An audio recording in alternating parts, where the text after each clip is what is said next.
भैया पठन शुरू करें? जी दीदी, शुरू हाँ, कर सकते, हाँ। समय भी हो गया। आज कौन करना चाहेगा? मैं करूं दीदी? हाँ हाँ दीदी, श्योर। करने अच्छा, हाँ।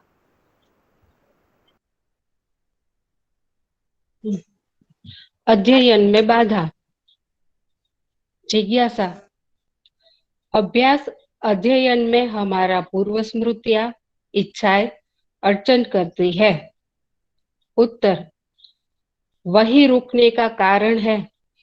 अभी आप पहले से जो सुने हो, सोचे हो, किए हो, जिए हो, उसका पूर्व स्मृतियां, पूर्वाभ्यास इसमें अड़चन करता है। इसी में समय व्यतीत होता है। क्या है बेटा, आप अभी के संसार में जो है उसके किसी भाग को सही मानते हो, इसीलिए उसमें लटका रहता है। हमारे साथ जो है ना, हमने प्रचलित जीना को सर्वथा नकार दिया, इसीलिए हम पार पा गए। अभी के जीने में कुछ भी ठीक नहीं है, इसको हम वरीय मान लेते हैं। यही शरीर के आधार पर उसमें समय लगता है। जिज्ञासा। अभी के सुख के स्रोत, चाहे 5 इंद्रियों द्वारा आस्वादन हो या रहन सहन हो, मनोरंजन हो, सुविधाएं हो, यह सब चले जाएंगे। इनसे सुख समाप्त हो जाएगा, इसका भय रहता है। यह भी इसमें आड़े आता है। अर्थात अध्ययन के लक्ष्य के साथ अनेक लक्ष्य, अनेक उपलक्ष्य, कार्यक्रम बने रहते हैं। उत्तर, वो भी भय रहता है। इसके लिए सूत्र दिया, गुरु मूल्य में लघु मूल्य समाता है। करना नहीं करना, यह मूढ़ बुद्धि की कथा है। होना क्या चाहिए, इस विधि से पार पाते हैं। इसीलिए उसे थोड़ा समय के लिए नीचे रखा जाए। भाई, तुमको थोड़ी देर बाद देखेंगे। ये नया अर्थात न्याय धर्म सत्य उससे पुराना मतलब प्रिय हित लाभ से वरीय है, श्रेष्ठ है। यह समझ भी आने से, स्वीकार होने से हो जाता है। अभी इसके ज्ञान के लिए प्राथमिकता दूसरे, तीसरे, चौथे किसी स्थान पर रहता है, इसीलिए समय लगता है। इसके लिए प्राथमिकता होने से समय बचता है।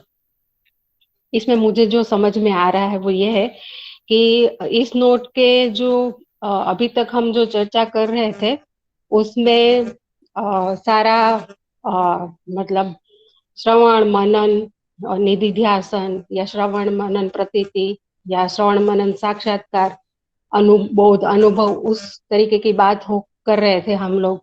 मतलब कि जहाँ पे जीवन की प्रधानता है वो सारी बातें हो रही थी, और मानव का अल्टीमेट लक्ष्य क्या है, जागृति है या समाधान, समृद्धि, अभय, सहअस्तित्व है, उन सब के बारे में काफी चर्चा की। अब ये है कि वो अब अध्ययन हम जब करते हैं तो उसमें बाधा क्या आती है, क्यों हम नहीं कर पाते हैं। तो उसका जो कारण है वो ये है कि अभी हम शरीर के आधार पर जीते हैं, और शरीर के आधार पर जीने में हमने जो अपने सुख की डिजाइन बनाई है इंद्रियों के आधार पर, उसको हम वरीय मान लेते हैं। उसके बारे में हमने जो सोचा है, हमारी जो इच्छाएं है, हमारी जो कल्पनाएं है कि हम शरीर से सुख पाएंगे, तो वो हमारे मार्ग में बाधा बनती है। और दूसरा जो है कि इसमें एक ये भी है कि आ, करना और नहीं करना ये मूढ़ बुद्धि की कथा है। होना क्या चाहिए, इस विधि से पार पाते हैं। जब हम ऐसा सोचते हैं कि मैं मानव हूँ, मतलब मुझे कैसा होना चाहिए, उस विधि से जब हम सोचते हैं तो पाते हैं। और अध्ययन में ये भी है कि जब हम न्याय धर्म और क्या करना चाहिए, तो जब शरीर को वरीय मान के जीते हैं या इंद्रियों के आधार पर जीते हैं, तो प्रिय हित और लाभ जो दृष्टि है वो क्रियान्वय होती है। अब श्रवण और मनन में तुलन होने से न्याय धर्म सत्य का हमारे उसमें तुलन में न्याय धर्म सत्य आता है, तो हम थोड़ी देर के लिए उसको वरीय रखें और जो प्रिय हित लाभ है उसको नीचे रखें, और ये करके देखें, तब हमें पता चलेगा कि हम हम कर पाते हैं कि नहीं कर पाते हैं। ज्ञान के लिए प्राथमिकता अगर हम दूसरे, तीसरे, चौथे किसी स्थान पर रखते हैं तो समय लगता है। पर हम जब अध्ययन हमारी प्रायोरिटी में आ जाते हैं, या हमको जागृति को पाना है, या हम अनुभव संपन्न होके जागृति को प्रमाणित करना है, उस विधि से जब जीने जाते हैं, तब जो है अध्ययन से हम लोग पार पा जाते हैं। अब इसमें और किसी को जोड़ना है, भैया को जोड़ना है?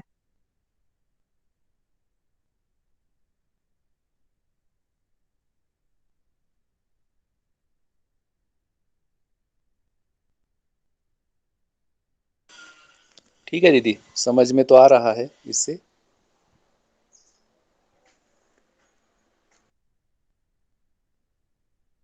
ठीक है भैया, तो आगे बढ़ती हूँ मैं।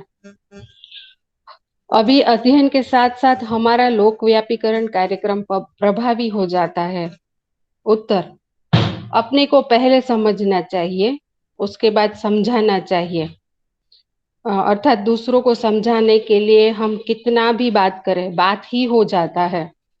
स्वयं समझने के लिए प्रयत्न करते हैं, उससे कम बात होता है। पहले समझा जाए, बाद में समझाया जाए। अभी इस वार्तालाप में दोनों साथ साथ चल रहा है आपके साथ। उद्देश्य की जगह दोनों बना है, इसलिए ये मुद्दा उठता है। आदर्शवाद और भौतिकवाद में दोनों में यही है। दूसरों को समझाने के लिए सब कुछ है, स्वयं समझने के लिए कुछ नहीं है। जिज्ञासा: जब मैं समझ रहा हूं, उस समय दूसरों को समझने पर ध्यान जाते रहता है। उत्तर: अध्ययन या समझना ज्ञान में अनुभव करने के लिए एक सिंक्रोनाइजेशन प्रोसेस यानी समकालीन प्रक्रिया है। ज्ञान को अभिव्यक्त करना एक एक्सपेंशन प्रोसेस है, मतलब कि विस्तारीकरण प्रक्रिया है। समझते समय इसको अभिव्यक्त कैसे करेंगे, इसमें आपका ध्यान रहता है तो आप कभी नहीं समझ पाएंगे। जब समझ रहे हो उस समय स्वयं समझने पर ध्यान दो, न कि दूसरों को इसे कैसे बताना है उस पर। अध्यव अध्यवसायिक विधि में रुकावट वही है। अब जैसे रुकावट का पहला जो कारण आया, शरीर के आधार पर जीना और हमारी जो भी पूर्व स्मृति या इच्छा। अब रुकावट का दूसरा कारण यहाँ पे ये है कि जब हम इसके लोक व्यापीकरण के कार्यक्रम में जब वो प्रभावी हो जाता है, तो ये दूसरी रुकावट का कारण है कि जब हम इस बात को समझ रहे होते हैं, उसमें मुझे इस तरीके से जीना है, वो प्रायोरिटी नहीं होके मुझे औरों को समझाना है, वो बात आ जाती है, तब हमारे अध्ययन में रुकावट आ जाती है। भैया हाँ जी इसमें, दीदी। जी भैया, मुझे इसमें डाउट भी है, मतलब प्रश्न भी है, तो मैं वो अभी रखूं इस हाँ हाँ। पैराग्राफ में? हाँ, तो इसमें जो ये लिखा है कि अनुभव करने के लिए सिंक्रोनाइजेशन प्रोसेस है, इ- इससे क्या आशय है?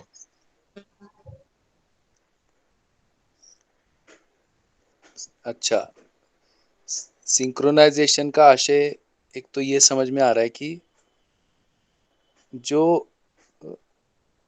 अर्थ है, अर्थ के प्रति हमारा मन लग जाना, ये सिंक्रोनाइजेशन है। अध्ययन अध्ययन में या अध्ययन प्रक्रिया में भाषा होता है, भाषा से संप्रेषण होता है या बताया जाता है, सूचना दी जाती है, सूचना दी जाती है शब्दों में, परिभाषा में। तो उसके मूल में जो भाव है, जो अर्थ है, उसमें हमारा मन लग जाना, ये सिंक्रोनाइजेशन है।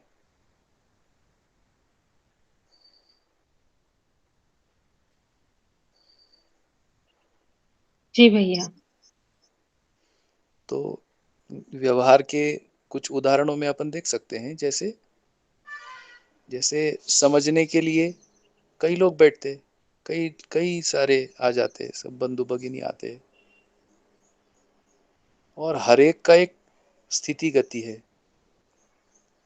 तो हर एक की स्थिति गति से अलग अलग अपेक्षाएं निकलती हैं। तो अलग अलग अपेक्षाएं निकलती हैं, और वो यदि अर्थ संगत नहीं होती तो फिर वो सिंक्रोनाइज नहीं हो पाता है।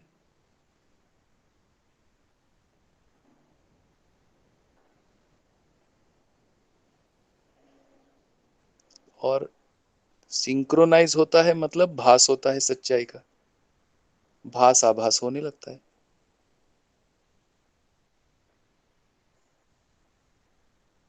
तो हमारी अपेक्षाएं निश्चित हो जाना, हमारा ज्ञान अपेक्षा निश्चित हो जाना,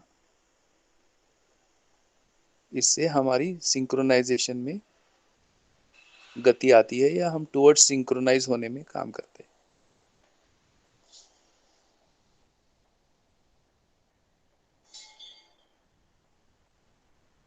दो तीन जी भैया। है ना, 2-3 मुद्दे आते हैं इसमें। एक समरी ही है, देखें कि अभी हम बाबा जी को सुन रहे, उनके संवाद को सुन रहे, तो ये जो सुनना है बाबा जी का 4 स्तर पर देखा है, उसमें सिंक्रोनाइजेशन को पहचान पाएंगे। जैसे बताने के लिए सुनता हूं, तो वो दूसरों को बताने के लिए सुनता हूं, तो अब ये सिंक्रोनाइज कैसे होगा।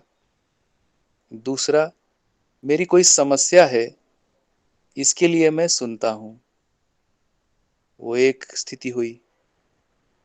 मुझे समझना है, इसलिए सुनता हूं, मुझे जीना है, इसीलिए सुनता हूं।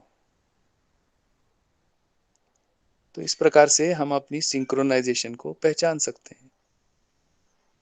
बताने के लिए सुनते हैं तो बताने के लिए रह जाते हैं, फिर अधूरापन, फिर अतृप्ति। समस्या है इसलिए सुनता हूं, तो एक मोमेंटरी सिंक्रोनाइजेशन बनता है, क्योंकि समस्याएं रहती नहीं, वैसे भी समस्याएं रहती ही नहीं है, कुछ समय बाद समस्या चली जाती है, फिर मैं वही वैसा की वैसा। समझने के लिए सुनता हूं, वहां कुछ सिंक्रोनाइजेशन टिकता है, ऐसा समझ में आता है। ये टिकने लगा मैं, क्योंकि अब मुझको समझ में आने लगा है, तो मैं समझने के लिए सुन रहा हूं। यहां से सिंक्रोनाइजेशन एक प्रकार से ताकत लेती है या रूट करता है। और जीने के लिए सुनता हूं, तो फिर ये सिंक्रोनाइजेशन बना ही रहता है, ज्ञान के बाद भी बना रहता है, ज्ञान के पहले तो होना होगा, क्योंकि ज्ञान के बाद में जिज्ञासाओं को सुनते हैं, दूसरों को समझने के लिए सुनते हैं। इस प्रकार से ज्ञान के बाद भी व्यक्ति में ये विलक्षण एक क्षमता सुनने की समझ में आती है। बाबा जी बहुत अच्छे से सुनते थे, तो ये हम लोगों ने महसूस किया है।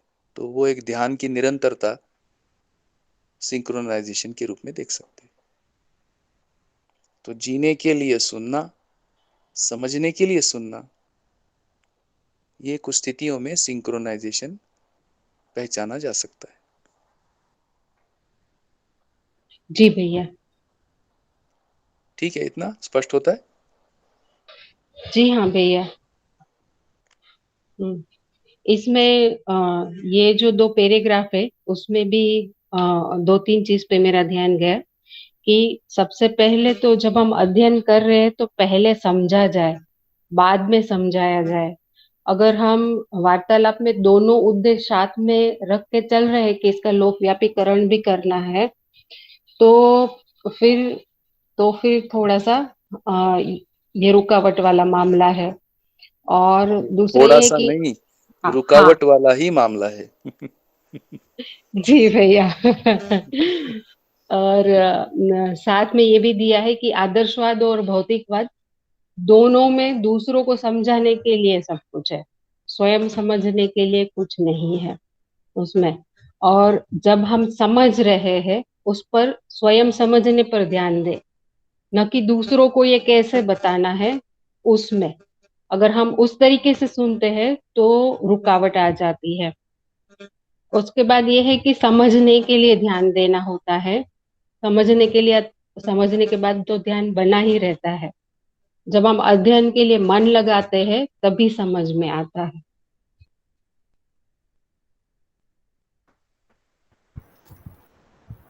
अ, भैया इसमें एक प्रश्न है। तो ये बात तो ठीक लग रही है कि पहले समझना है, दूसरों को समझाने का अभी प्रायोरिटी हाँ पर नहीं रखना है। लेकिन जब भी हम ये सूचना लेते हैं, तो अभी हम कॉलेज में इसको एक लेक्चर भी लेते हैं बच्चों के लिए। तो अगर इस उद्देश्य से हम बताते हैं किसी को कि जैसे हम कोई चीज़ सूचना मिली और दूसरे को प्रस्तुत किया, तो हमें भी हमारा ध्यान जाता है कि ये अभी मैं सिर्फ बोल रहा हूँ, लेकिन ये अभी मेरे जीने में नहीं है। तो क्या इस तरह से अगर किसी को अभिव्यक्ति करे या मतलब दूसरे के साथ प्रस्तुत करे, तो वो ठीक है कि इसमें कुछ सुधार की जरूरत है? हाँ, सेम है। तो मैं कैसे करता हूँ, कैसा अपना लिया है, देखिए कि प्रस्तुति से पहले अपनी ओर से एक छोटा सा सत्यापन रखना है हर बार, कि जो भी मैं प्रस्तुत कर रहा हूँ इसको मैं अभी पूरा समझा नहीं हूँ, मैं भी समझने के प्रयास में हूँ। तो अपने प्रयास का सत्यापन होना। स्रोत क्या है, स्रोत का सत्यापन होना। जितना मैं स्पष्ट कर पा रहा हूं उतनी स्पष्टता मुझे तार्किक स्थिति में है कि नहीं, इसको जांचना। उसका उस आशय के जो व्यवहार अभ्यास है वो मेरे में है कि नहीं, जांचते हैं। ये लगातार होना होता है। और जितनी स्पष्टता अपने को आती है उससे कम रखना, ये एक प्रैक्टिस दिखते हैं। इससे एक अपना संतुलन बना रहता है। और हर प्रस्तुति के बाद अपने में एक अभ्यास कि इससे मैं क्या समझा, क्या मैं बता पाया। अभी जैसे ये कुछ रिकॉर्डिंग करते हैं तो ठीक है, मेरे जैसा व्यक्ति कुछ कहता है, रिकॉर्ड करते हैं, मैं ये छोटा सा प्रैक्टिस करता हूं कि मैं खुद दोबारा सुनता हूं। मैं जो बोला वो बोला, क्या बोला, क्या मुझको ध्यान गया है, ऐसा भी एक प्रयोग कर सकते हैं। तो आपकी हर प्रस्तुति होता है तो उस प्रस्तुति को अपन ही रिकॉर्ड करते हैं। रिकॉर्डिंग के बाद खुद सुन लेते हैं कि मैं जो बोला वो कितना तर्कसंगत रहा, कितना मेरा उसमें ध्यान गया। इस प्रकार से मेरी प्रस्तुति स्वाध्याय के लिए अवसर है, मेरे स्वयं अध्ययन के लिए अवसर है। ऐसे अवसर के साथ यदि हम प्रस्तुत होते हैं तो ये भी एक समझने के लिए सहायक प्रक्रिया है। उस जगह पर यदि मैं समझाने जाता हूं तो वो सामने वाला रिस्पांस नहीं देता है तो आवेश आते हैं। तो ये सब आवेश क्या मतलब अपना निकला। तो समझने की स्थिति साथ साथ है। ये तो स्टूडेंट्स के साथ है। मैं और आपको एक अच्छा उदाहरण साइट करता हूँ। जैसे अपने घर में छोटे बच्चे हैं, अब तो आयु में बहुत फर्क है, 20-20 30-30 वर्ष का फर्क है। तो जीवन रूप में तो समान है, शरीर रूप में भले ही अभी छोटे बड़े हैं। तो उनके साथ भी समानता के भाव से ये जो हमें ध्यान जा रहा है उन मुद्दों पर अपन बातचीत शुरू करते हैं, क्योंकि दोनों साथ समझ रहे। इस तरह से एक समानता का भाव हमारे में विकसित करते हुए जितना भी हमको स्पष्ट हुआ है, जितना हमारे व्यवहार विचार अभ्यास में है, उससे कम रखने का प्रयास हो।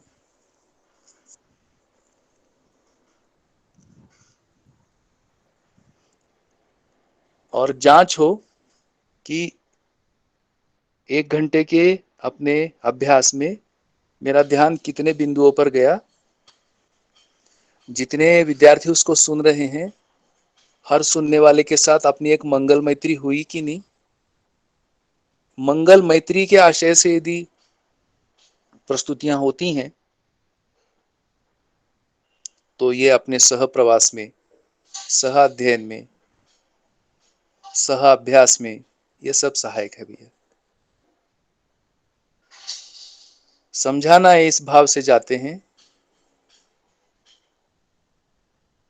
तो बाधा बनता है, ऐसा सूचना अपने को मिला है, इतना देखते हैं।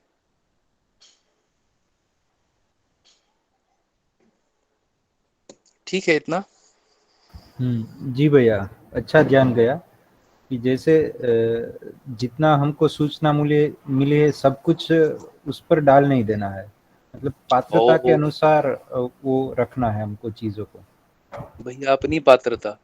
हाँ हाँ, सही सही, अपनी पात्रता, हो सही बात। अभी दूसरे का कैसा देखेंगे नहीं। नहीं नहीं, अभी तो वो हमारा ऊपर ही ध्यान रखना है हमको। हमारे ऊपर ही ध्यान रखना है कितना अपने में आया भैया, कितने में अपन ईमानदार है भैया। इससे कम में ईमानदारी कैसे पता लगेगी ना। सही है। और ये तो इसका विधि भी यही है, सामाजिकता विधि है। जब तक अपन संबंधों के आशय से नहीं देखेंगे, एक शिक्षक विद्यार्थी संबंध के स्थितियों को नहीं छुएंगे, उसमें नई जिम्मेदारी लेंगे भैया, उससे कम में अपना विकसित भी नहीं होता है।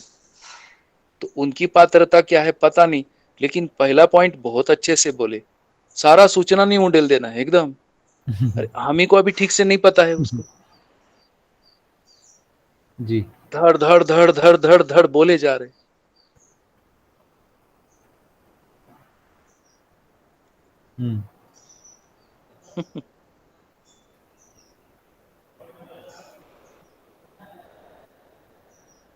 जी, तो ठीक है भैया। स्टडी है, काफी स्टडी है। अपने आयु की स्थिति, अपनी आयु स्थिति, जीवन की स्थिति, जो विद्यार्थी आ रहे उनकी आयु का एक स्थिति है, उनके जीवन का एक स्थिति है।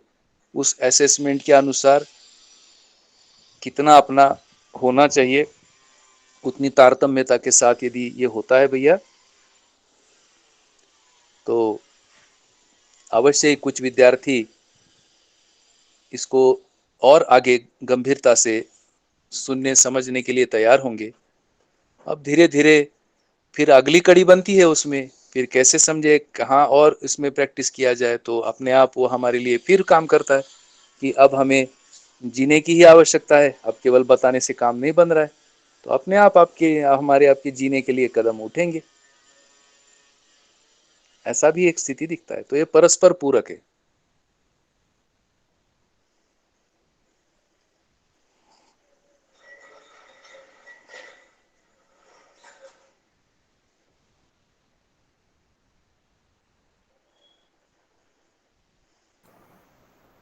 सही है भैया, क्योंकि अगर सूक्ष्म रूप में मैं अपने आप में देखूं तो कभी ये प्रयास रहता है कि दूसरों को बताना है, लेकिन अब ये अभ्यास का मुद्दा ध्यान में आया ठीक तरीके से। हो, बहुत अच्छा। ये थोड़ा सा अपना पठन पूरा हो जाए, फिर यदि आपकी इच्छा हो तो अपन लोग विद्यार्थियों के साथ कैसे काम कर सकेंगे, अपना मुद्दा पक्का करके कि हमारे जीने में ये स्थिति कैसे सहायक है, उस पर अपन और अलग से बात कर सकते हैं। जी भैया। ठीक है, ये पठन पूरा हो जाए, समाजशास्त्र पुस्तक पूरा हो जाए, उसके बाद कुछ अपन व्यवहारिक मुद्दों को लेके यदि आप सबका इच्छा होगा तो अपन बात कर लेंगे और आगे। बढ़िया। फिलहाल प्रस्तुति को मैं तो ऐसे लेता हूँ। तो आप सब भी मेरे पूरक ही बने, देखिए मैं व्यक्त हो रहा हूँ तो वैसे चल रहा हूँ कि मैं जो बोला क्या वो मुझे समझ में भी आ रहा है। बहुत बहुत धन्यवाद आप लोगों का।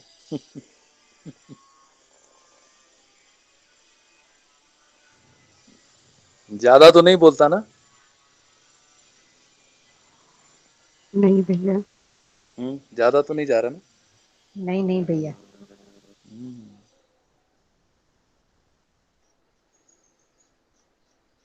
ठीक है, बढ़िया। भैया, हाँ। इसमें मेरी एक जिज्ञासा है। हम्म जो 3 प्रकार के ज्ञान है, मतलब अस्तित्व दर्शन ज्ञान, जीवन ज्ञान और मानवीयतापूर्ण आचरण ज्ञान, तो उसमें से मानवीयतापूर्ण आचरण ज्ञान है वो तो व्यवहार में आएगा, उसका हम अभ्यास कर रहे हैं अभी। पर ये जो अस्तित्व दर्शन ज्ञान है और जीवन ज्ञान है, उसको तो समझ रहे हैं अभी, अस्तित्व को और जीवन को। और ये कनेक्शन भी समझ में आता है कि मानवीयतापूर्ण आचरण करने से जीवन में कैसी परिस्थितियां बनेगी, तो उसको जीवन ज्ञान के साथ रिलेट कर पा रहे हैं। पर जो अस्तित्व दर्शन ज्ञान है और जीवन ज्ञान है क्या, उसके बारे में चर्चा करने से और उसके बारे में मेरे पास कुछ सूचना है, अगर मैं दूसरे को दूं और उनकी भी सूचनाएं सुनूं, तो क्या वो और पुख्ता और बढ़िया नहीं बनेगा? क्या वो भी शेयरिंग करे कि नहीं करे? बहुत बढ़िया, ये तो पॉइंट है। तो ना ये जो शेयरिंग की स्थिति अभी जो समझ में आ रही है, उसी आधार पर बता सकते हैं कि वैसे शेयरिंग के लिए सर्वप्रथम पूरा वाङ्मय पठन में होना है, जिनके बीच में शेयरिंग करनी है। तो एक अपने को यदि ये स्वीकार होता है कि पूरा वाङ्मय अपने को पढ़ लेना है, तो पठन के क्रम में आप जो बता रहे वो सेटिस्फाई होता है शेयरिंग। अभी जैसे हम आप बात कर रहे, ऐसे प्लेन टॉक नहीं कर रहे कि मैं कुछ एक टॉक दे रहा हूँ, फ्री स्टाइल टॉक दे रहा हूँ, ऐसे नहीं हो रहा है। कम से कम मैं थोड़ा सा इसमें एक और पॉइंट पर मेरा ध्यान जाता है कि जब भी ऐसे व्यक्तियों के बीच में बात हो तो हमारा रेफरेंस टू कॉन्टेक्स्ट हो। और अभी बाबा जी तो नहीं है सशरीर, उनका वाङ्मय हो, उनके लेख हो, उनके संस्मरण हो, तो वो एक हमारे आपके बीच में वो एक कॉन्टेक्स्ट है, रेफरेंस टू कॉन्टेक्स्ट, वो पक्का रहे। तो उसको इसलिए हम आप अभी जो भी अध्ययन अभ्यास का ये डॉक्यूमेंट पढ़ रहे हैं, तो ये रेफरेंस हमारे में पक्के बने रहे। अभी ये रूट पता नहीं, किसी किसी का ध्यान जा भी सकता है, किसी किसी को ये रूट हो भी सकता है, संभावना तो है, इसलिए तो चर्चा कर रहे। परंतु एक जनरलाइज भी बात है कि कम से कम भाषा रूप में आए, कम से कम स्मरण रूप में आए। तो रेफरेंस हमारे स्मरण में आने से, वैसा भाषा आने से हम आप लोगों का एक डायलॉग तैयार होता है, एक संवाद तैयार होता है, एक शैली तैयार होती है। क्योंकि अभी अपन ने पढ़ा, मैंने पहले जो किया, मेरी पहली जो स्मृतियां हैं, मेरे जो पूर्वाभ्यास हैं, ये हावी होने की संभावना रहता है ऐसी सूचना में। सूचना नहीं जाती, उसके साथ हमारा अपना स्वभाव गुण भी रहता ही है। तो यदि स्वभाव गुण हावी होने लगा तो फिर वो सूचना किस क्वालिटी की रहेगी, क्या रहेगा उस सूचना में, अपन जान सकते हैं। तो स्वभाव गुण का भी इसमें स्थिति है। तो पठन का एक भाग चरण पूरा हो गया। उस चरण में हमारा काफी सारा तर्क का अभ्यास होता है। तो जो आप सूचनाओं का आदान प्रदान कह रहे, वो बेसिकली हम तर्क विकसित कर रहे होते हैं एक दूसरे की सहायता से। हमारी दृष्टि विकसित होती है एक दूसरे की सहायता से, और इसमें एक दूसरे को सुनना, एक दूसरे को समझ पाना, परस्परता में विश्वास, यह एक स्थिरता का बिंदु, जो भी इसके लिए इच्छुक व्यक्ति हैं, अध्ययन के लिए इच्छुक व्यक्ति हैं, उनका इच्छा का सिंक्रोनाइजेशन होता है। अब भी जो सिंक्रोनाइजेशन प्रोसेस की बात की, तो उसमें इच्छाओं का सिंक्रोनाइजेशन होना, विचार सिंक्रोनाइज होना, आशा सिंक्रोनाइज होना। तो गोष्ठी का चरण 1 बिना पूरा पठन किए, उसके पहले यदि हम देने जाएंगे तो कम से कम मुझे तो थकान होता है। थकान इस रूप में होता है, ये थोड़ी आवाज कट रही है।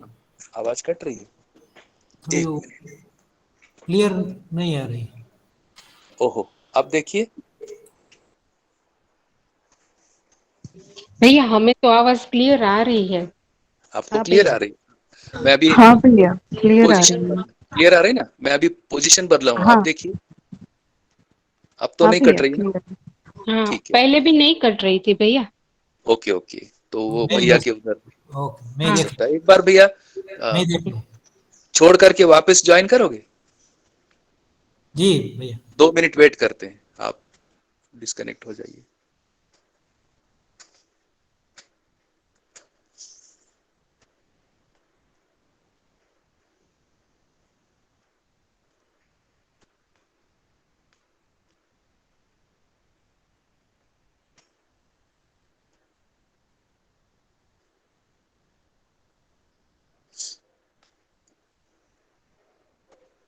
हेलो। जी भैया। नमस्ते। अब देखिए, हाँ, आ रही।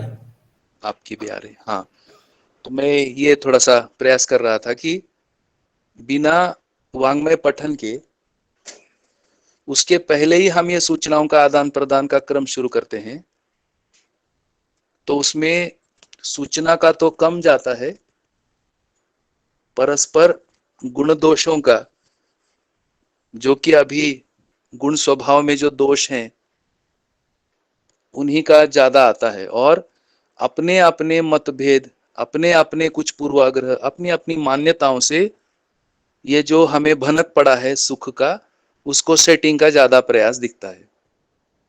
अब इसको कैसे, अब जैसे शिक्षा की ही बात लीजिए, कैसे इसमें सिंक्रोनाइजेशन होगा? चेतना विकास मूल्य शिक्षा की पद्धति है, उसकी एक प्रणाली है, उसकी एक प्रक्रिया है। इन प्रक्रियाओं को स्पष्ट हुए बिना हम यदि शिक्षा की बात करने लगेंगे तो क्या होगा? उसमें पर्सनैलिटी क्लैश होते हैं।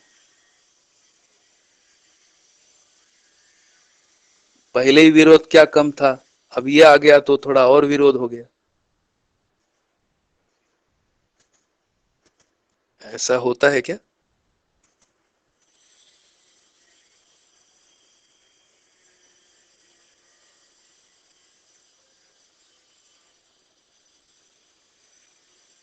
थोड़ा हमारा भाषा का भी बढ़ जाता है। भाषा बोलने लगने से एक ओवर इवेल्युएशन की भी बात आती है, बाधा आता है। अभी भाषा ही है तो एक ओवर इवेल्युएशन आती है। अच्छा, प्रॉब्लम नहीं है उसमें, कुछ होता ही है, अधिमूल्यन होता ही है, व्यवहार दर्शन में लिखा है सारा प्रक्रिया, स्पर्धा भी होता ही है। पर दूसरे को नकारना कैसे बन जाता है इसमें? हमको कुछ बात छुई, हम जितने अभी जो कुछ भी मूल्य में हम जी रहे उससे अधिक मूल्य को हमने स्वीकार लिया। जब तक उस जगह तक नहीं पहुंचते हैं तब तक हमारे में अधिमूल्यन आना स्वाभाविक है। पर ये कितने संतुलन की जगह है कि इसमें दूसरे को नकारना नहीं बनता है, जबकि ये हादसे होने लगते दूसरे को नकारना। अभी भाषा का स्तर है। तो मेरा ये ध्यान गया कि पहले पूरे मन से सारे पुस्तकों को मन लगाकर, ऐसा कोई समूह जिनको इच्छा है कि हम इस स्तर पर अपना आदान प्रदान कर सकते हैं सूचना के स्तर पर, पहले पढ़ा जाए जम के। अब पढ़ने के बाद इच्छाएं बनती हैं। अभी हम पढ़ेंगे समाजशास्त्र में 9 इच्छा है, 9 प्रकार से इच्छाओं का विश्लेषण है। वैसा इच्छा होना, उसको हम भले ही अभी अनुभव के रोशनी में है, अभी हम अनुभव के प्रभाव में हैं, ऐसे प्रभाव में हम प्रभावित हुए हैं। अच्छा, ये सही का प्रभाव है तो ऐसे प्रभावित होने में भी कोई प्रॉब्लम नहीं है। ऐसे प्रभाव से हमारी स्वेच्छा, क्या हम ऐसे आगे चलेंगे? ये इच्छा है। तो इस आधार पर एकत्रित आना होता है। फिर एक समूह आता है, परिवार में होते हैं, परिवार समूह बनता है। उस स्थिति में उसको कहते हैं गोष्ठी। अब पूरा हमने वाङ्मय पढ़ लिया, उस वाङ्मय को हमने पढ़ के हमको एक सूचना का सार मिल गया। अब जैसा जैसा हमारे जीने में आता है उसको कहते हैं प्रैक्टिस शेयरिंग, वो अभ्यास है। ऐसे अभ्यास में मुझको क्या समझ में आया, मैंने क्या सीखा, क्या मैं उसको अभ्यास में कर पाया, इस स्तर का वो समूह रहता है और उसमें फिर ये शेयरिंग होती है। और इस शेयरिंग का कोर है निर्विरोध। तो ऐसे शेयरिंग में हम, जिसको हम संबंध कहते हैं, कि ये जो संबंध है, अब पहले हम, यदि आप सबने एक परिचय शिविरों का दौर किया है, मैं भी गया हूं, वो यदि घटना सामने रहे तो मैं कुछ कह रहा हूं शायद जुड़ सकता है।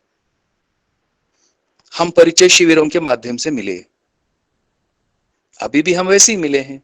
कौन सा आप मुझे पर्सनली परिचय थे, बहुत कम लोग, मैं, हमारा परिवार, इस सब के बारे में बहुत खास परिचय नहीं है, बस नाम सुनते हैं। एक भैया है दिल्ली में, कुछ लोग मिले थे, एक रेफरेंस बना, थोड़ा मोटा बोलने वाले कम हैं तो थोड़ा नाम होना स्वाभाविक है, तब ये परिचय आया। पर हम सबका एक परिचय का एक माध्यम रहा जीवन विद्या परिचय शिविर। उसमें हम शिष्टता पूर्वक है, अभी हम शिष्टता को पकड़े हुए हैं, मैं भी पकड़ा हूं, आप भी पकड़े हैं, कि हमसे कुछ अशिष्टता ना हो जाए। ये बेसिक है, ये फंडामेंटल है, उसको हम स्ट्राइक करते हैं। पहले की शिष्टता ओढ़ी हुई शिष्टता, अब की शिष्टता है ये मन से आया हुआ शिष्टता है, इसलिए ये टिका हुआ है। धीरे धीरे ये जो आदान प्रदान है, जिसको हम पठन से आदान प्रदान करते हैं, उसको कहते हैं विचार के आधार पर संबंध बनते हैं। पहले शिष्टता के आधार पर, दूसरा बनता है विचार के आधार पर। तो विचार के आधार पर, जैसा आपने कहा, उसमें यह आदान प्रदान है जो कि पठन से गुजरते हैं। पठन से गुजरने के बाद एक और कड़ी आती है, उसको कहेंगे लक्ष्य के आधार पर संबंध है। अब लक्ष्य समान होना, इसमें स्वेच्छा आना, तो लक्ष्य के आधार पर जब हमारे संबंध है, उसमें प्रयासों को एक दूसरे में निर्विरोधिता वो देखा जाता है। उस स्थिति में क्या काम होता है, पठन तो होता ही है, श्रवण होता ही रहता है, वो मनन वाली स्थिति आती है। लक्ष्य के आधार पर जब संबंध है, उसमें मनन जैसा होता है, उसको कहेंगे मनन गोष्ठी, क्योंकि अब मनन के बाद ही आगे का रास्ता है। तो ऐसा मनन में हम सिंक्रोनाइज हो पाए, कॉन्सेंट्रेट हो पाए, वांछित वस्तु हमें क्लियर आ जाए, तार तार आ जाए, कितना बढ़िया। तब ये सब इवेल्युएट होता है दीदी।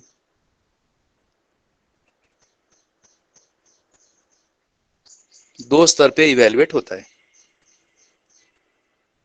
बिंदु एक है न्याय, स्तर दो है प्रकृति के साथ हर वस्तु का उपयोग, सदुपयोग, प्रयोजन, ये लग जाता है।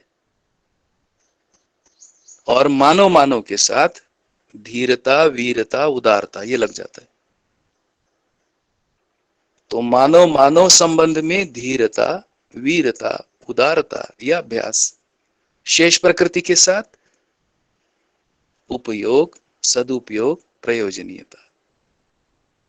तो जैसा कल बात हुआ था, अभ्यास दर्शन की अपन चर्चा कर रहे थे, उसमें ये बात आई थी कि अनुभव की रोशनी में ये जो मूल्यमयता है, इसको हम अभ्यास करते हैं। तो ये 10-15 लोग, अब इसमें छोटा समूह होना, 150-200 लोगों के साथ मनन नहीं होता है। तो ये 10-15 लोग एक अभ्यास को फोकस में लेते हैं, उसमें जो शेयरिंग आती है वो प्योर शेयरिंग है, क्योंकि उसमें रूप गौण हो गया, धन गौण हो गया, बल गौण हो गया, पद गौण हो गया, बुद्धि प्रधान हो गया। वो है अपना विवेक, वो उपासना है। और ये उपासना जो इसमें प्रस्तुत उपासना है, उस उपासना को कहा है व्यवस्था में जीने के अभ्यास। उसका नाम है परिवार मूलक स्वराज्य व्यवस्था। तो कम से कम 10 फैमिली, 10 परिवार, ऐसा डिजाइन दिखता है। तो संबंध आर पार।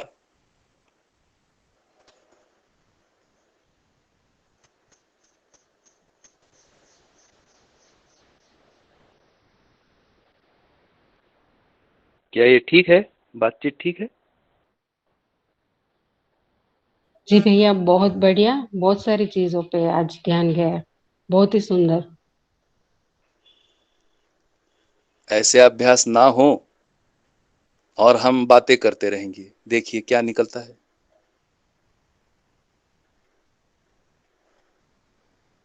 करते रहेंगे बातें।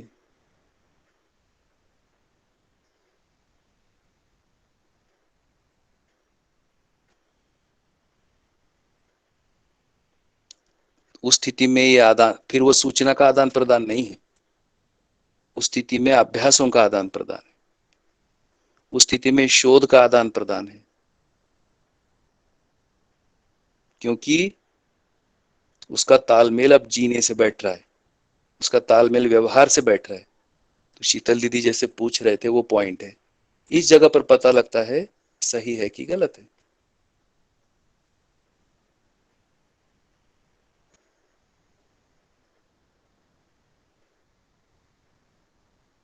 ऐसा है। तो अभी यहां तक चल रहे हैं दीदी, आगे ऐसा तो लगता है। ऐसे में आदान प्रदान सुखप्रद है, एक दूसरे के लिए पूरक है। आता बहुत कुछ है इस जगह पर पहुंचने के लिए, बहुत इम्प्यूरिटीज बाहर आती हैं, बहुत आवेश बाहर आते हैं, भरा हुआ हो तो है ना, जरूरी नहीं है, सबके लिए नहीं है। कोई कोई ऐसे हो भी जाते हैं, उनको नहीं है, कुछ पहले से नहीं है, तो बहुत अच्छा है। उनका उनका रहन सहन, प्रस्तुतियां और उनका व्यवहार बढ़िया है। कुछ कुछ हमारे जैसे रहते, थोड़ा ज्यादा आवेशित रहते तो कुछ कुछ निकल जाता है।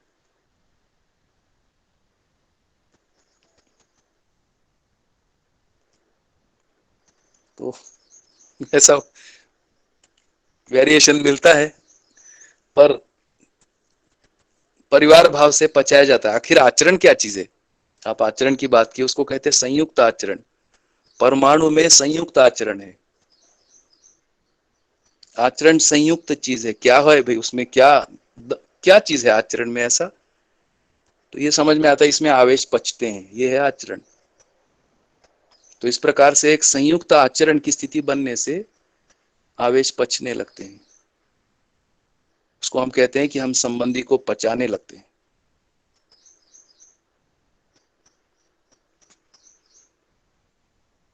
ऐसा ध्यान जाता है, क्योंकि हमको भी कोई पचाता है।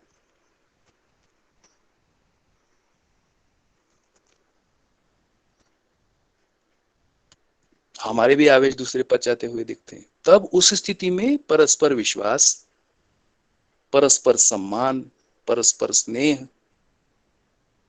This is real time. ऐसे अभ्यास नहीं है और गोष्ठियों में ये सब अपना दे रहे आदान प्रदान। रियल टाइम कम से कम मुझको तो समझ में नहीं आते।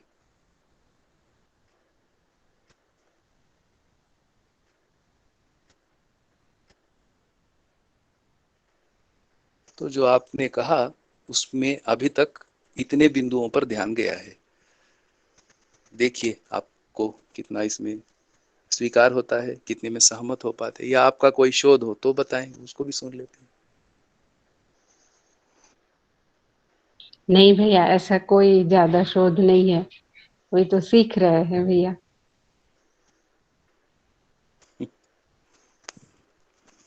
बढ़िया, ठीक है। जी भैया। तो आगे बढ़े। जी भैया।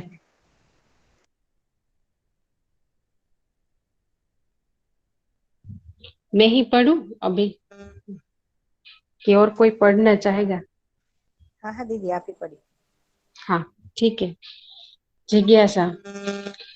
अध्ययन पूर्वक हम अनुभव की ओर अग्रसर हो रहे हैं या नहीं, इसकी जांच का क्या मापदंड है? उत्तर।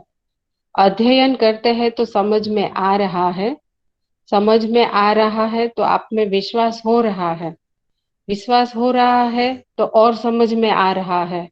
इस तरह पूरा समझ में आने के बाद प्रमाणित होता है। भैया इसको तो समझना चाह रही हूं मैं कि ये आप में विश्वास हो रहा है उसका क्या मतलब है।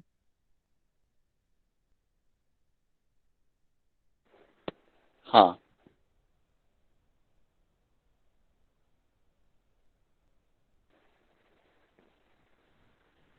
एक एक सरल सा अभ्यास ध्यान में आ रहा है, वो शेयर करता हूँ।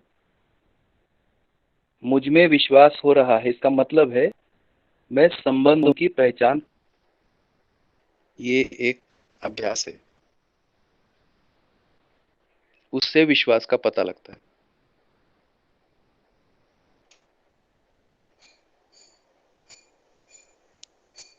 उस संबंध में जो निहित अपेक्षा है उस जगह पर मेरा ध्यान जा रहा है। उन अपेक्षाओं के रूट में क्या है उस पर मेरा ध्यान जा रहा है, और उन अपेक्षाओं की पूर्ति करने के लिए मुझ में योग्यताओं पर विकास होना, और ऐसी योग्यताओं पर विकास करते हुए मुझको अच्छा लग रहा है, ये विश्वास। मेरी कोई कमी बताता है तो मुझे अब वो पिंचिंग नहीं लगता है, मुझको वो अवसर लगता है। इसलिए संबंध में धैर्य से टिक पाता हूं, ये विश्वास। कोई वस्तु मेरे पास है, मैं श्रम से कोई वस्तु तैयार करता हूं, उस वस्तु को अन्यों के उपयोग में देने के लिए मैं हिचकिचाता नहीं हूं, ये विश्वास। जितना प्रतिफल उस पर लगता है उसका जो एक आकलन है वो मैं कर पाता हूं। इस प्रकार से आंशिक रूप में ही सही मुझको धीरता पता लग रही है, ये विश्वास। मुझको वीरता पता लग रही है, ये विश्वास।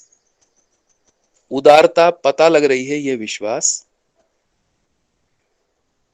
और ये एक्सरसाइज करते हुए मैं अपना सोच विचार बोलना इसमें एक प्रकार से तालमेल पकड़ पा रहा हूं, ये विश्वास।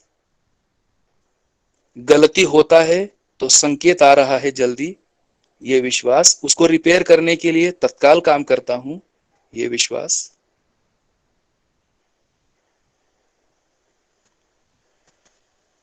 इस प्रकार से लाइफ में कोई गुरु मूल्य है, भले अभी मुझे पूरा पकड़ में नहीं आया है, कोई लक्ष्य है, कोई बड़ा लक्ष्य है, यही भाषा सही, ये मुझको समझ में आ रहा है।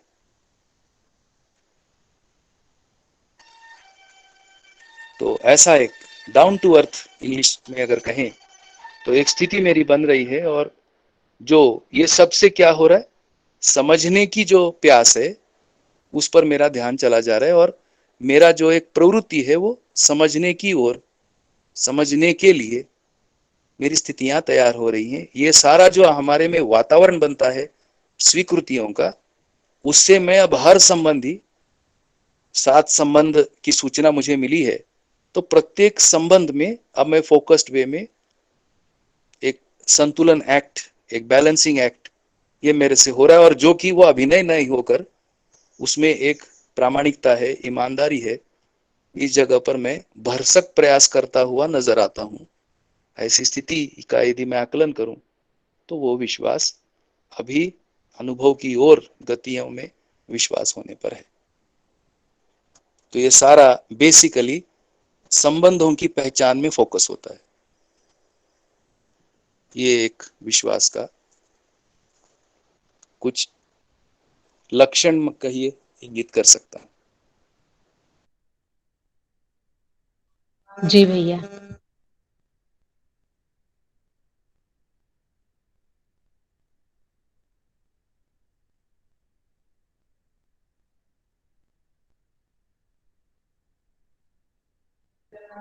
आगे पढ़ूं? जी दीदी। हाँ। जिज्ञासा। बहुत सारे अंतर विरोधों में जो मैं पहले रहता था, अब वे मुझ में नहीं दिखते। अभी मुझे अनुभव तो नहीं हुआ है, पर इसको मैं उपलब्धि के रूप में देखूं या नहीं? उत्तर, वह उपलब्धि कैसे हुआ? इस विकल्प के अध्ययन पूर्वक हुआ या आपके पूर्व विचार के आधार पर हुआ? विकल्प के अध्ययन पूर्वक हुआ तो उसे उपलब्धि के रूप में देखें, किंतु वहां रुके नहीं। अनुभव मूलक प्रमाणित होने तक नहीं रुकना। प्रमाणित नहीं होना है तो आपकी उपलब्धि आप तक ही है, यह व्यक्तिवाद है। अनुभव पूर्वक प्रमाणित होने पर आप संसार के लिए उपकारी होंगे। इसमें ऐसा है कि जिज्ञासा ये रखा गया कि बहुत सारे अंतर विरोधों में जो मानव पहले जीता था, या जो जिसने पूछा है वो जी रहे थे, अब वो इसमें नहीं रहे अध्ययन करते करते, परंतु उनको अनुभव तो हुआ नहीं है, तो क्या इसको उपलब्धि के रूप में देखा जाए या नहीं? तो बाबा जी ये बता रहे हैं कि ये उपलब्धि कैसे हुआ। क्या ये अध्ययन पूर्वक हुआ है कि पूर्व विचार के आधार पर हुआ? मतलब किसी और विचारधारा के आधार पे हमारे जो पहले से कोई विचार बने हुए थे, उसके आधार पर हमारे अंतर विरोध शांत हुए हैं। विकल्प के अध्ययन पूर्वक हुआ तो उसके उपलब्धि के रूप में देखा जाए, परंतु वहां रुकना नहीं है। जब तक अनुभव हो नहीं जाता है और अनुभव मूलक प्रमाणित अनुभव के प्रमाणों को प्रस्तुत नहीं करते हैं, तब तक रुकना नहीं है।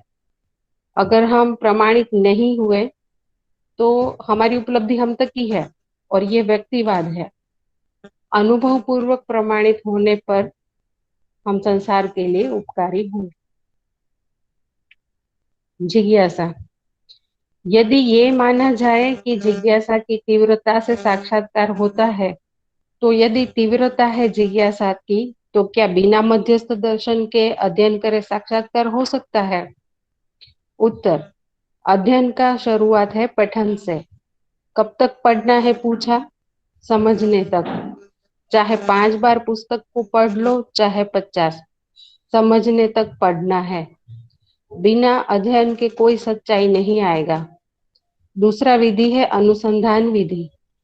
अनुसंधान के लिए समाधि संयम करना पड़ेगा। अब समाधि में तो कुछ ज्ञान होगा नहीं, ये मान लीजिए आप। उद्देश्य यदि ठीक है, आपकी जिज्ञासा यदि ठीक है और सहअस्तित्व विधि से ठीक है, तब आपको समाधि संयम से ज्ञान होगा। पतंजलि योग सूत्र में जो जिस बात का संयम बताया है, उसका उल्टा करने से ही ज्ञान होगा। दूसरा विधि से होगा नहीं। इसको हम करके देखा है। सुनने और सुनाने की विधि से एक उपदेश नाम की चीज आती है। सुनने सुनाने में हमारा कल्पनाशीलता तदाकार होता है, परंतु हम स्वयं प्रमाणित नहीं हो सकते। इसको अपने युवावस्था में हमने देख लिया। उस स्थिति में हमने संसार में जो उपदेश दिया, उपदेश देने के बाद हम अपने में जब झांचा, क्या जो उपदेश दे रहा हूँ उसमें जी रहा हूँ, तब हम अपने आप को जीता हुआ नहीं पाया। तब व्यथित हुआ कि संसार के साथ धोखा कर रहा हूँ। उस व्यथा को शमन करने के लिए हम यह सब काम, मतलब कि साधना किए। यह काम साधना करने पर और एक जगह में पहुंच गए कि समाधि में कोई ज्ञान नहीं हुआ। हमारा आशा विचार इच्छा चुप हो गए, इसका मैं दृष्टा बना रहा। चुप होने को हमने कोई ज्ञान माना नहीं। हाँ, मैं हूँ उसका बोध, इसका स्वीकृति समाधि में बना रहा। हम मर नहीं सकता हूँ, यह बात इससे आ गई। और कोई वस्तु, और कोई भरा सा वस्तु है, यह भी था। जैसे जल में डुबकी लगाने से, आंखें खोलने से सूरज जैसे दिखता है, वैसे दिखते रहा। इस अवस्था में देश काल शरीर का हमको कोई बोध नहीं रहा, परंतु मैं स्वयं क्या हूँ, कैसे हूँ, अस्तित्व क्यों है, कैसे है, मानव का प्रयोजन क्या है, यह सब संयम से हमको ज्ञान हुआ। यह ज्ञान समाधि में नहीं हुआ। यही हमने अनुसंधान में लिखा है 3 बिंदु: गठन पूर्णता, क्रिया पूर्णता, आचरण पूर्णता। समाधि से जो हुआ हमको, भूतकाल की पीड़ा, वर्तमान से विरोध, भविष्य के चिंता से हम मुक्त हो गए। समाधि से शरीर अध्यास आने के बाद यह चीज बनी रही। हमारे पास कुछ है, हमको कुछ चाहिए, कुछ करना है, यह 3 समाप्त हो गया समाधि में। संयम से उनका प्रयोजन निकल आया है, चाहिए, करना है का। इस ढंग से हमारा उपदेश विधि स्वनिरीक्षण से छूट गया। साधना से पहले जब हम उपदेश देते रहे, स्वनिरीक्षण की इतनी ही बात थी कि हम इंक्वायरी मतलब जांच करते रहे कि हमने ठीक कहा कि गलत कहा, हम समझे कि नहीं समझा, समझ के कर रहा हूँ कि जी के कर रहा हूँ, कि मात्र दूसरे लोगों के लिए कह रहा हूँ। यह निकला कि लोगों के लिए कह रहा हूँ, तो इससे हम व्यथित हुए। और कितने लोग ऐसे व्यथित होते हैं, आप ही सोच लो, गणना कर लो। जिज्ञासा पैदा होने की जगह यही है, स्वनिरीक्षण से ही होता है मेरे अनुसार।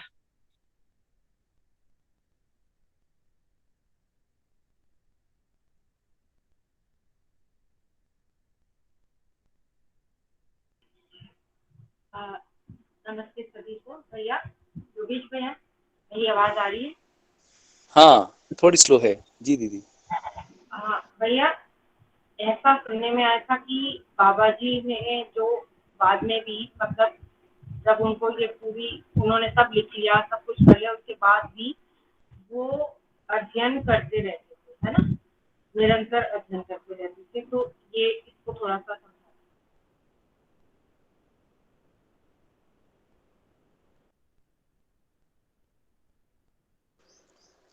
ठीक बात है। यदि मैं ठीक से सुन पाया आपकी बात को तो मैं रिपीट करता हूँ, बताइए वही है क्या कि अनुभव के बाद भी बाबा जी निरंतर अध्ययन करते रहे, यही सूचना?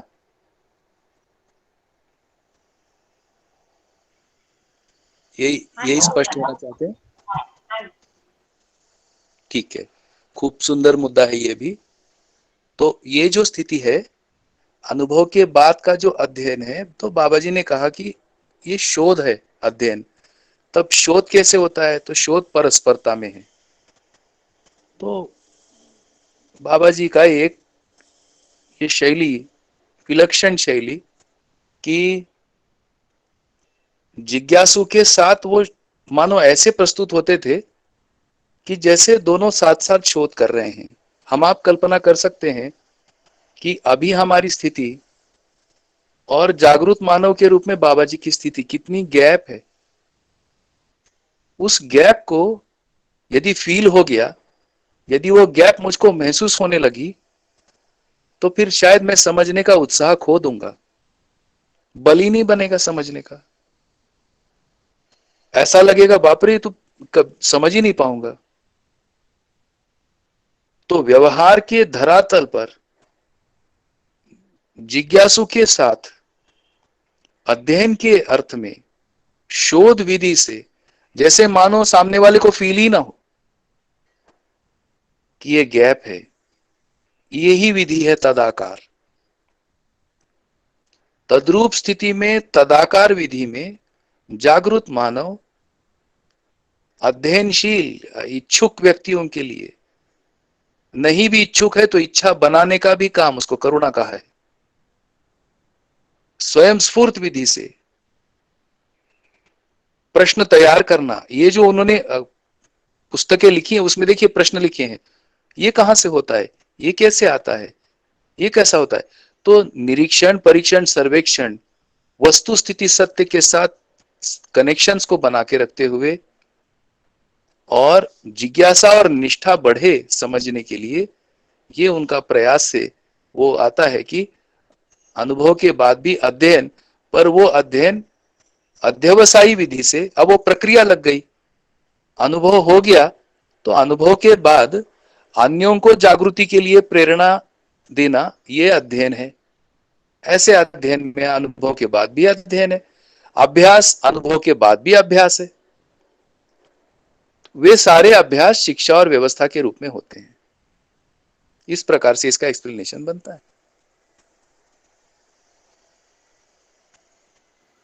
थैंक यू भैया। बढ़िया, देखिए कुछ स्पष्ट हो पाता है तो ठीक है दीदी, समय हो गया। जी भैया। जी थैंक यू भैया, थैंक यू, नमस्ते। कल रविवार ना, कल ऑफ रहेगा, कल नहीं होगा। परसों मिलते हैं। भैया हाँ हाँ, आपने जो वो प्रस्तुति का बोला था तो हाँ हाँ मुझे लगता है मंडे या ज्यादा से ज्यादा ट्यूसडे तक ही ये चलेगा हमारा, लगभग 4 ठीक दिन। है, तो तुरंत ही उसके दूसरे दिन ही हमें रखना है ना? जी दीदी। हो कुछ तैयारी यदि सोचना है तो एक आध दिन और ऑफ रख सकते हैं, थोड़ा सा तैयारी किया जाए, नहीं वैसे तैयारी तो के लिए भी समय जी वैसे तो जैसा। मैंने सबको बोल दिया था पहले ही, तो जी सब तैयारी में तो है और फिर से एक रिमाइंडर भी देख लेते ठीक हैं, है अगर उसकी तैयारी है तो दूसरे जी, दिन, एक दिन के बाद करें। ठीक है, जी भैया। बढ़िया बढ़िया। ठीक है, फिर सोमवार को मिलेंगे। धन्यवाद भैया। आज शनिवार ही है ना भैया? हाँ हाँ हाँ ओ, भैया। कल रविवार है ना। ठीक, थैंक यू, नमस्ते। नमस्ते भैया। नमस्ते, थैंक यू भैया। नमस्ते।